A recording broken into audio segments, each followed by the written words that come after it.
خب این را قاش کنیم. قاش کنم برای این شما. قاش میکنیم. بله. نه حالا میکنم برای شما. این هم هست هموطن عزیزم، خربزه خوری وطنکی مردم عزیز افغانستان که در اینجا آمدیم خودم هم باید هم تو قاش شود. سعی که خودش هم تو خدا اعلا کرد. چرا دلیل؟ دلیلی است که بله. بسیار سیره و شیرین است که کاردبان خودش چاک شده میره. شیرین باشه. شیرین که باشه این رقم میشه. شیرین که باشه. ای ماشاءالله ای ماشاءالله. آمده. این صدا میته تو زر زر زر صدا میکنه. دلیل؟ زر زر تاثیر همی است که بسیار شیرین سیره و از خاطر از او صدا میته. بسیار خب آقا این شما گفتین که چیز است؟ خربزی چی است گفتین؟ غازی خانی؟ غازی خانی است. غازی خانی اصلیش نیست، بس اصلیش هم هست. گفتین تخمی از زیر نمیشه استفاده کنی؟ نه تخمی از زیر باز نمیگیریم ما مردم. همین غازی خانی است، من تا تخمی از زیر نمیگیریم. تخمی از زیر دایی دلیل نمیگیریم که بله.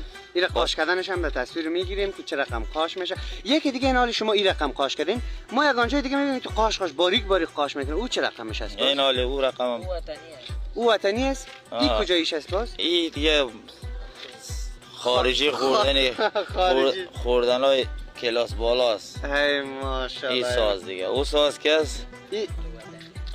او ساز وطنی است. او ساز حالی او سازم براتون چیز میکنم. ای ماشاءالله. یکی هم از او ساز خیلی برای ما بگیریم. نه باز خوردنکای وطنی رو برای ما یاد بدیم. خوردنکای وطنی. یعنی قاش وطنی است. قاش وطنی است که بچه‌ها را داش خب توضیح میدی. این گرچه وطنی نه، این دیقانکیش است. من قسمی که شما وطنی گفتم دیقانکی است دیگه. دیقانکی باز او که است یک کمکی هم تو استایل تر و معدل. اما تنظیم قسمی که شما میبینین این هم هست و دیقانکی که قاش کرده و او هم که است باز پیش میمان و یا خاص یک آنجا که قاش میکنی و رقمی قاش میکنی. باز همی خوردنکای دیقانگیش چه رقم است؟ همی قد دوست میخوره فکر کنم نه؟ این رقمی میخوره؟ این همه تو میگیری و کش میکنی دیقانگی که میخوری. ای ماشاءالله. این او را باز خوردن شاریگکیش دیگه باز دیگه رقم است.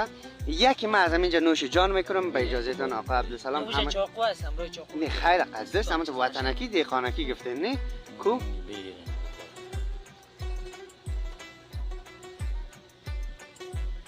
واقعا خوشمزه بوده.